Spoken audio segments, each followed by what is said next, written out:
you've seen this video. You've seen what happened.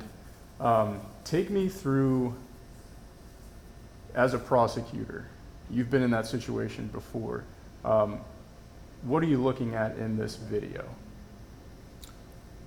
Well, the video is the only eyewitness to the crime in this case, and it's going to show the acts as they occurred, and it can't be refuted. But the video has to be taken into context, and what the video doesn't show, or what I haven't been able to see, is to have that coupled with the audio, because what's missing for me as a prosecutor is the conversation between the sheriff and the judge. What are they talking about? What are they discussing? But at the end of the day, it shows that this sheriff picked up a firearm and he shot an unarmed man in his office. And being charged with murder, they're going to have to show an intentional act, and I think this video speaks for itself. And we've seen the moments leading up to it. What did you see that kind of caught your eye, either as he's entering the office or the moments before the act? Well, I think what I looked at, what I was taken away from when I watched the video, is that the sheriff waited to go into the office until those other guests or other employees that were in the judge's office left. To me, that was a purposeful thing, and I don't know the intent of why he waited. Maybe it was because he was extending a professional courtesy to the judge and expected one himself. Maybe he just wanted to have a discreet comment. I imagine the state or the Commonwealth of Kentucky will argue that no, he was waiting till everyone left. So it's the subtle things that you have to look at, that you can assume or you can argue mean one thing, but we don't know because of the audio. Again, sometime in the conversation, I think both parties are very relaxed and they appear to be having some type of conversation, albeit after the fact we know that was probably a tenseful conversation that the judge and the sheriff was having. There's something that sheriff saw on the telephone, or something that he had a conversation with someone that apparently turned that conversation in another direction. I noticed that the sheriff got up, he locked the door. I think that's a very key moment as a former prosecutor, what's important to me, because he's keeping that judge there and he's not allowing anyone else to come in.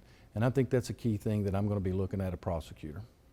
As a defense attorney now, flipping the script, you're in that position now.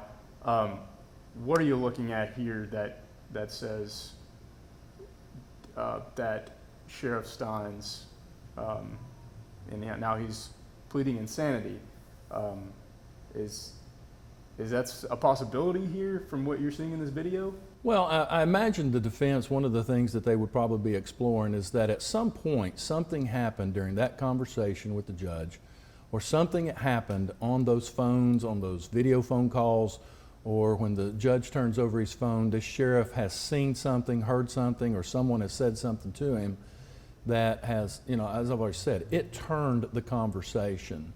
And so maybe the sheriff went in there hoping to have an adult civil conversation, and then sees or learns of something that just he was overcome by the emotion of what had happened. And so I think there's a partial plausible explanation of diminished capacity. But as a defense lawyer, I'm also thinking that he had an opportunity to walk away. He didn't. He closed the door.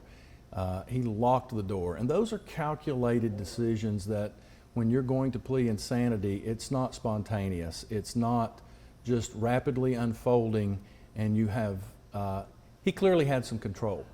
Now, that's a fact question for a jury to determine, and it's not necessarily a legal gateway to escape what he's charged with. But I think I would have a better opinion if I could put the context into it. Certainly something sent that sheriff off. And certainly he was overcome by something. But I think when you get to whatever happened said, both the state or the Commonwealth and the defense are going to be painting a different picture. I guess it's not every day or every trial that you get an inside look at the moments leading up to a crime, especially a crime of this magnitude. Well, no, it's not that often, but let me say this, Liam.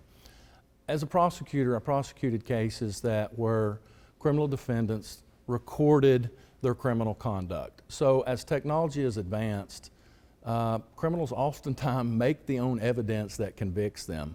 And we used to call it push-play prosecution because absent a video, you may have direct eyewitness testimony, but that's, again, open for context. And, you know, their interpretation of something, you're listening to someone testify to what they may have saw or what they saw someone do or what they heard, but you're getting from that person's perception and that person's context. A video just tells you the story the way it happened. But again, videos still have problems and complications too when they're not coupled with audio, because the context still can be skewed. It doesn't always. It tells the story. I mean, it tells the identity. There's a lot of things that this video does to help the prosecutor about. There's no doubt who done it.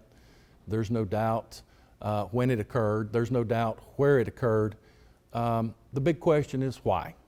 And often the why, I think that's the only thing that this jury's going to have to determine is the why. And they're either going to find that this was a premeditated intentional act, or that, you know, maybe the defense does have some merit in their argument that he was acting under passionate motives. But again, we'd need the audio to do that. And a lot of times you have audio on video, and those are the easiest cases to prosecute because the video doesn't lie. And when it's coupled with audio, it's the best evidence that you'll ever have. You don't have to put people up there to say what their perception of it is when a jury can look at it as if they were standing there the day of. And that's why we nicknamed it the push-play prosecution. They're hard cases to defend if you're a defense lawyer, because no matter what the defendant says happened, no matter what victims, if it's not a fatal victim says happened, the jury gets to look at it through their lens as it occurs and form their own opinion without the persuasiveness of individual testimony. The video just is what it is.